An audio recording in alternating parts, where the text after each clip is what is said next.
You're my caffeine in the morning. Got me feeling like I'm on top of the world.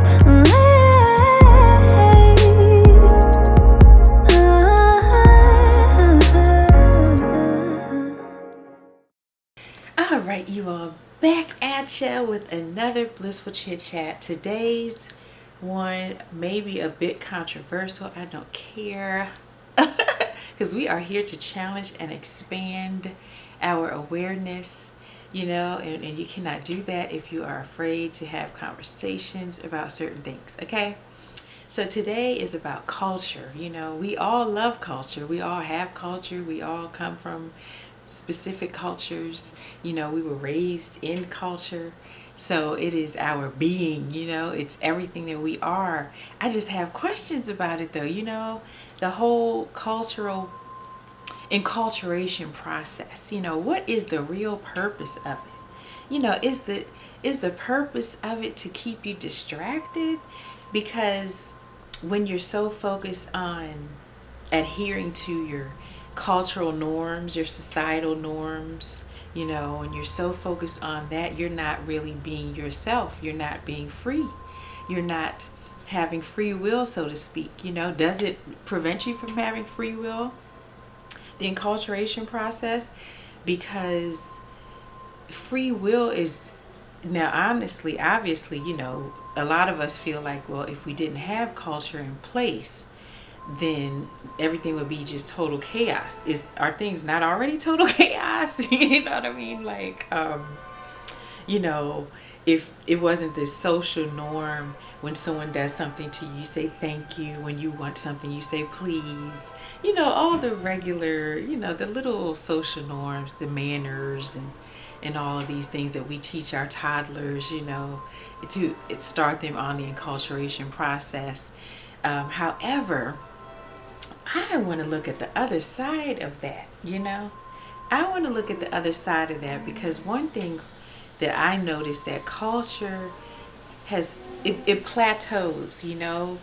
It takes you only so far, and then it just doesn't go the rest of the way. And when I say that, what I mean is, imagine this is a multi-dimensional, infinite universe, right? Now, imagine the things that are beyond our perception because it's not a part of our enculturation process, or because we don't have a word for it in our culture's language. You know, like, language defines your reality in so many ways. If there's not a word for something, you don't perceive it. You don't even know it exists. You know, I mean, there could be indigenous cultures that don't have a word for car, and so because they don't have cars, they wouldn't know what a car looked like, you know, or driving.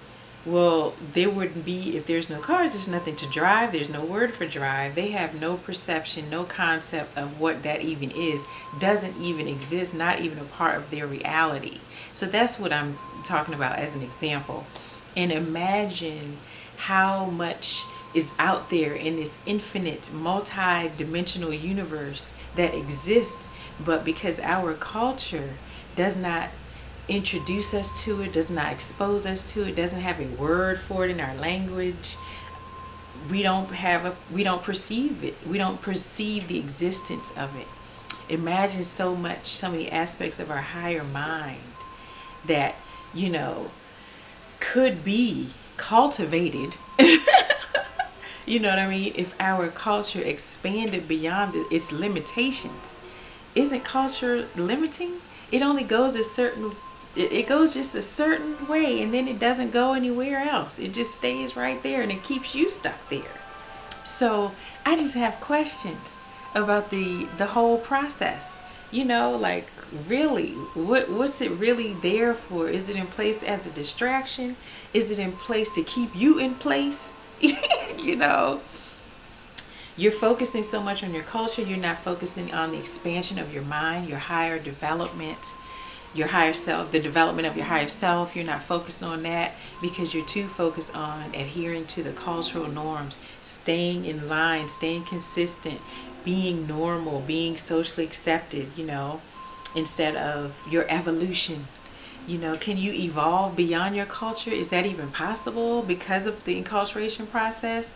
You know, is that why it's in place? I'm not sure. You know, I got questions on this. What do you all think? Comment below, because I want to hear for sure about this one. This one, it's just one of my questions I got, you all, because it's real. You know, it's real. It's our everyday life. It's what we're living. And if you have free will, you know, truly free will goes well beyond culture. Well beyond culture. Just because your culture says this is where it ends, is that really where it ends? And are you free to explore? And is it possible when you've been so heavily encultured in this whole limited reality? Is it possible to even do that? So I don't know. I mean, you can definitely continue to cultivate your mind. I still wonder, is that process even limited by culture? Because it defines us, it's who we are, it's all we know of existence. We don't know any existence beyond it. And so, is it really possible to cultivate your mind beyond your culture?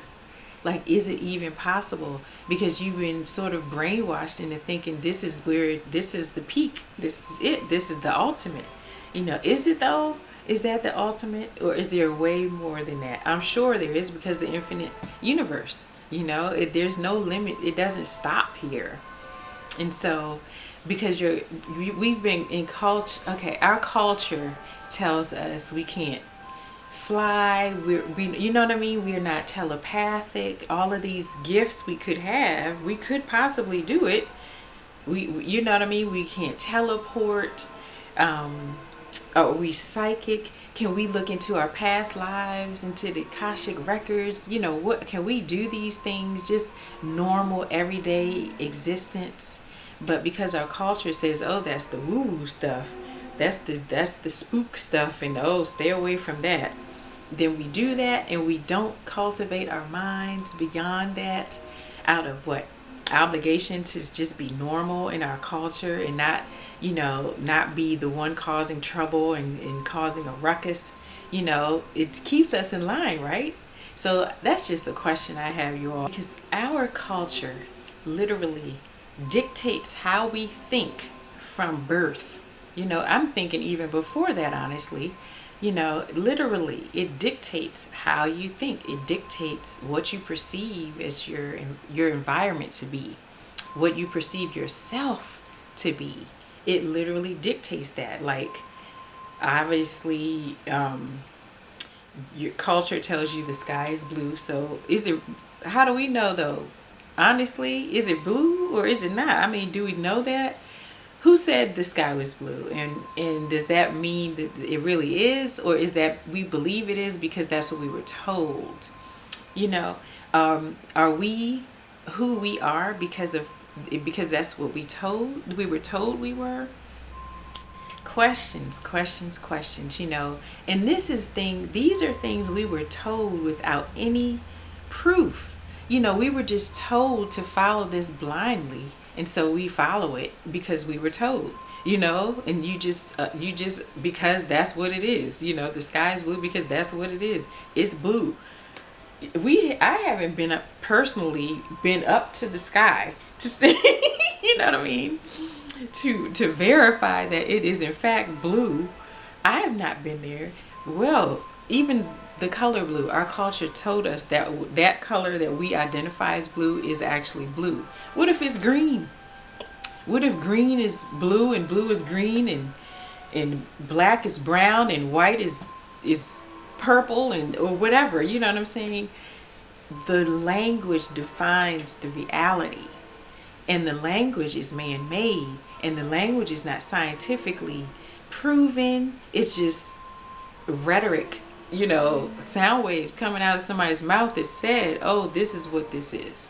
And so you just adhere to it, and that's just the cultural norm. Just to adhere to it and don't ask any questions, you know? And so I just wonder about that, you all. Please comment below on this. I want to get a good conversation going about this one. If you have not already been here, subscribe to this channel, turn on your post notifications. Also follow me over on Instagram. I'm looking up to build up the fam over there at blissfully.mindful. Let's get this video to at least 15 likes, you all. I am really wanting to get more of these conversations going, and I'm just trying to get the feedback from you all about what we're doing here. If we're feeling these blissful chats, chit chats. I know I am, because I like to have these kind of conversations that get the juices all up in my pineal and stuff, just flowing. Okay, we gotta get this stuff flowing, you all. I know I want to get mine expanded and whatnot, so I hope you all do too. Anyway, this has been a joy. It has been a blast. It has been bliss. But I'm going to wrap it up here. I cannot wait for the next Blissful Chit Chat. I will see you all next time. I love you bunches and bunches and bunches. Sunflower smooches. Peace and love. Mwah.